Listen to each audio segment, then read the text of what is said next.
ఈరోజు మన రెసిపీ వచ్చేసి పిండి నానబెట్టే పని లేకుండా ఇన్స్టెంట్గా అప్పటికప్పుడు చేసుకునే మరమరాలతో బోండాలండి.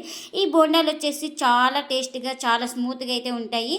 ఎప్పుడు ఒకే రకం కాకుండా ఇలా వెరైటీగా మరమరాలతో చేసుకుంటే టేస్ట్ అయితే చాలా బాగుంటాయండి. ఈ బోండాలు వచ్చేసి ఇంట్లో వాళ్ళందరికీ నచ్చుతాయి, అంత టేస్ట్గా అయితే ఉంటాయి. ఇంకెందుకు ఫ్రెండ్స్ ఆలస్యం, ఎలా చేయాలో ఏంటో అనేది వీడియోలోకి అయితే వెళ్ళిపోయి చూద్దామా మరి. ఇంకా ఇక్కడ ముందుగా 1 కప్పు మరమరాలు అయితే తీసుకున్నానండి. ఈ మరమరాలను మిక్సీ జార్ అయితే తీసుకొని ఇంకా అందులోకి అయితే వేసుకుంటున్నాను. ఇంకా ఇప్పుడు మూత అయితే పెట్టేసుకొని ఫైన్గా పౌడర్ అయితే చేసుకోవాలి. ఇంకా ఒక బౌల్ తీసుకొని గ్రైండ్ చేసుకున్న ఈ పౌడర్ని అయితే ఇందులోకి అయితే వేసుకుంటున్నాను, మరమరాల పౌడర్ని అయితే. ఇప్పుడు ఇందులోకి 1 కప్పుకి తక్కువ మైదా అయితే వేసుకోవాలి. ఇక్కడ మైదా ప్లేస్లో మీరు గోధుమ పిండిని కూడా యూజ్ చేసుకోవచ్చు. అలాగే ఇప్పుడు ఒక 3 స్పూన్ల దాకా బియ్యం పిండిని కూడా వేసుకుంటున్నా. ఇందులోకి రుచికి తగినంత సాల్ట్, అలాగే 1 స్పూన్ దాకా జీలకర్ర. ఇంక ఇవన్నీ వేసి ఒకసారి మొత్తం బాగా కలిపేసుకుందాం. ఇంక ఇలా మొత్తం కలిపేసుకున్న తర్వాత కొంచెం కొంచెం వాటర్ వేసుకుంటూ పిండిని అయితే కలుపుకోవాలి. ఇంకా ఇలా వాటర్ వేసి కలిపేసుకోవాలి. ఇలా ఒకసారి కలుపుకున్న తర్వాత ఇందులోకి 1/2 కప్పు దాకా పెరుగును కూడా వేసుకుంటున్నా. ఇంకా పెరుగు వేసుకున్నాక ఒకసారి మొత్తం ఇలా బాగా కలిపేసుకోవాలి. ఇంకా మనకు వాటర్ కూడా పడుతుంది.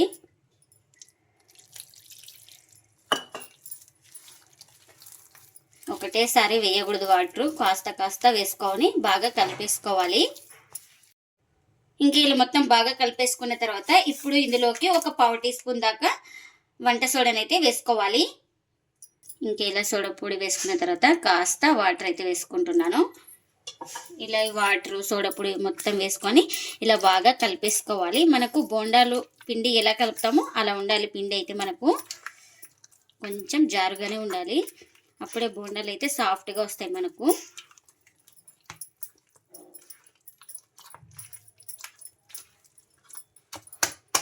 ఇలా 1 నిమిషం పాటు బాగా బీట్ చేసుకోవాలి. అప్పుడే ఎక్కడ మనకు ఉండలు లేకుండా బాగా పిండి అనేది బాగా కలిసిపోతుంది. చూడండి, ఇక్కడ చూపిస్తున్నాను కదా, ఈ విధంగా అయితే బాగా కలిపేసుకోవాలి. ఇలా మొత్తం బాగా కలిపేసుకొని ఇంకా ప్లేట్ అయితే పెట్టేసుకొని ఒక 10 నిమిషాలు పక్కన పెట్టేసుకుంటే మనకు పిండి అన్నీ బాగా నానతాయండి. ఇంకా ముందుగా స్టవ్ అయితే ఆన్ చేసుకొని ఒక కడాయి పెట్టేసుకొని కారానికి తగినంత మిర్చి అయితే వేసుకుంటున్నాను. ఇంకా అలాగే చిన్నగా కట్ చేసుకున్న అల్లం ముక్కలు, ఒక 8 దాకా వెల్లుల్లి రెబ్బలు కూడా వేసుకోవాలి. అలాగే 1 స్పూన్ ఆయిల్ కూడా వేసుకొని ఇవి బాగా ఫ్రై చేసుకోవాలి మిర్చి అనేది మనం. ఇంకా ఇలా కాస్త మిర్చి వేగిన తర్వాత కాస్త చింతపండు కూడా వేసుకొని ఇంకా వీటితో పాటు ఇంకా చింతపండుని కూడా బాగా మగ్గించుకోవాలి. ఇంకా మనకు మిర్చి కూడా బాగా ఫ్రై అయిపోయింది కదా, ఇంకా వీటిని ఒక ప్లేట్లోకి అయితే తీసుకుంటున్నా. ఇంకా ఇప్పుడు ఇదే కడాయిలో పల్లీలు కూడా వేసుకోవాలి. మనం ఈ పల్లీలు కూడా బాగా ఫ్రై చేసుకోవాలి. ఇంకా మనకు పల్లీలు కూడా బాగా ఫ్రై అయిపోయినాయి కదా, ఇంకా స్టవ్ అయితే ఆఫ్ చేసి పూర్తిగా చల్లారిన తర్వాత అయితే గ్రైండ్ చేసుకోవాలి.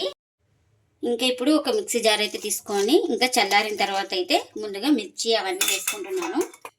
ఇంకా అలాగే పల్లీలు కూడా వేసుకుంటున్నా. ఇంకా ఇప్పుడు ఇందులోకి రుచికి తగినంత సాల్ట్, అలాగే వాటర్ని కూడా వేసుకొని ఇంకా ఇప్పుడు మూత పెట్టేసుకొని గ్రైండ్ చేసుకోవాలి. ఇంకా గ్రైండ్ చేసుకున్న చట్నీని ఒక బౌల్ తీసుకొని ఇంకా అందులోకి అయితే చట్నీని అయితే వేస్తున్నా. ఇంకా ఈ చట్నీకి పోపు కూడా పెట్టేసుకున్నాను, ఆ పోపును కూడా ఈ చట్నీలో అయితే వేస్తున్నా. మనకు చట్నీ అయితే రెడీ అయిపోయింది. ఇంకొక 10 నిమిషాల తర్వాత అయితే పిండి అయితే చూడండి బాగా నానింది కదా మనకు. ఇప్పుడు ఒకసారి మొత్తం ఇలా చేతితోటి కలిపేసుకుందాం. మనకు బోండాకి వేయడానికి వస్తుందో లేదో చూసుకోవాలి. చూడండి ఇలా వస్తుంది కదా. పిండి జారుగా అనిపిస్తే కొంచెం ఏదైనా బియ్యం పిండి కానీ మైదా కానీ ఏదైనా కలుపుకోండి.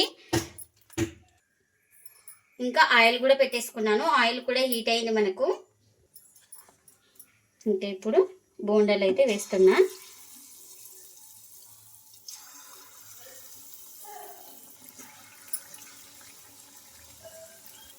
ఇంకా కడాయికి ఎన్ని పడితే అన్ని వేసుకోవాలి.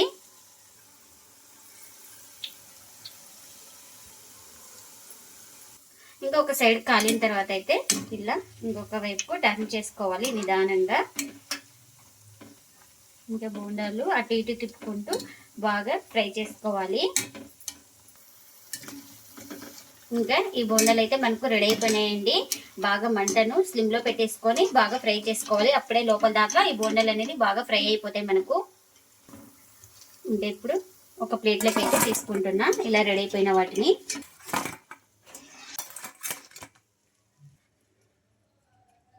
ఇంకా మిగిలిన పిండిని కూడా వేసుకుంటున్నా.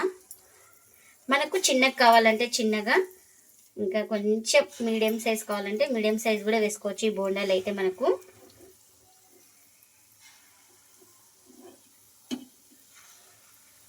ఇంకా కడాయికి ఎన్ని పడితే అన్ని వేసుకోవాలి. ఇంకా ఒక సైడ్ కాలిన తర్వాత అయితే మరో వైపు అయితే టర్న్ చేసుకోవాలి. ఇంకా చూడండి, ఒక సైడ్ కాలిన తర్వాత వాటంతకు వాటే తిరుగుతున్నాయి. ఇంకా ఇలా స్పూన్తో ఒకసారి అనుకుంటే మనకు చాలు. ఇంకా అవి బాగా ఫ్రై అయిపోతాయి మనకు. ఇంకా వీటిని కూడా అటు ఇటు తిప్పుకుంటూ బాగా మంచి కలర్ వచ్చే వరకు అయితే ఫ్రై చేసుకోవాలి. ఇంకా మనకు ఇవి కూడా బాగా ఫ్రై అయిపోయినాయి కదా, ఇంకా ఇవి కూడా రెడీ అయిపోయినాయి. ఇంకా వీటిని కూడా ప్లేట్లోకి అయితే తీసుకుంటున్నా. ఇంకా అన్నీ ఇలానే చేసుకోవాలి. ఎంతో టేస్టీగా ఉండే మరమరాలతో బోండాలు అయితే రెడీ అయిపోయినాయండి. ఇవి ఇన్స్టెంట్గా పిండి నానబెట్టే పని లేదు. ఇన్స్టెంట్గా అప్పటికప్పుడు మరమరాలతో చేసుకుంటే చాలా టేస్టీగా అయితే ఉంటుందండి. ఇంకా నార్మల్ బోండాల కన్నా ఈ బోండాలు చాలా టేస్టీగా అయితే ఉంటాయి మనకు. చాలా సాఫ్ట్ కూడా, లోపల కూడా బాగుంటాయండి. అంత స్మూత్గా అయితే ఉంటాయి మనకు ఈ బోండాలు. ఇంక ఈ బోండాలు వచ్చేసి అందరికీ నచ్చుతాయి. ఇంట్లో వాళ్ళందరికీ అంత టేస్టీగా అయితే ఉంటాయి. మనం ఎప్పుడు కావాలంటే అప్పుడు ఒక 10 నిమిషాల్లో రెడీగా చేసుకోవచ్చండి. అంత టేస్టీగా అయితే ఉంటాయి మనకు. ఇంకా ఇప్పుడైతే చూపిస్తున్నాను చూడండి. ఇంకా లోపల ఎక్కడ పిండి లేదండి, బాగా ఫ్రై అయిపోయినాయి. ఈ బోండాలు అయితే మనకు చాలా టేస్టీగా ఉంటాయండి. మీరు కూడా ఒకసారి తప్పకుండా మరమరాలతో బోండాలు చేసి మీకు ఎలా వచ్చిందో కామెంట్ అయితే చేయండి ఫ్రెండ్స్. ఇదండి ఇవాల్టి వ్లాగ్. ఈ వీడియో కనుక నచ్చితే ప్లీజ్ లైక్ చేయండి, షేర్ చేయండి, కామెంట్ చేయండి. అలాగే లైక్ చేసి సపోర్ట్ చేయండి friends. Thanks for watching. Bye bye.